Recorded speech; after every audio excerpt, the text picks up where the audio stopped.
right now we do have this diagnostic model of healthcare where you have a diagnosis and they give you this little code and you take your code and the insurance company knows like, oh, this is 456. I know what to do with this, and they process it and they spit out a reimbursement fee and they say, okay, and you're done. It's, you know, it's numbers based and it's diagnostic. And if it were to move to preventative, what do the healthcare companies do, and are you talking to them at all? Are they resistant to this? Is it, I mean, I assume it's kind of an obstacle, right? To think about healthcare moving toward a preventative structure? Yeah, it's interesting. I'm kind of stuck in a very interesting world where I hear different conversations. I mean, one of the reasons why I am a member of Kaiser is because Kaiser makes money off keeping me healthy.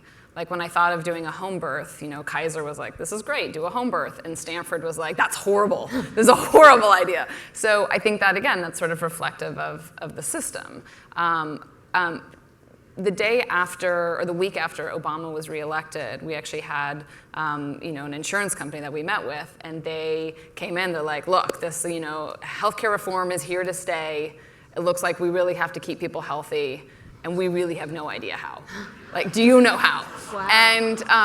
And I think that and it will remind me a little of that book, Thank You for Smoking, where like there is a real shift that's coming. And when I meet with the people who actually are paying the bill, so a lot of employer groups, like you look at what Safeway has done. For Safeway, they really care about keeping their employees healthy because it's going to save them money. So they would be interested in what we're doing because prevention potentially saves them money. I think that there's a real challenge because like if you're a Safeway employee, maybe you're only there for 2 years. So unless you're going to have children next year, do I test for the genetics? Like there gets into be all these economics.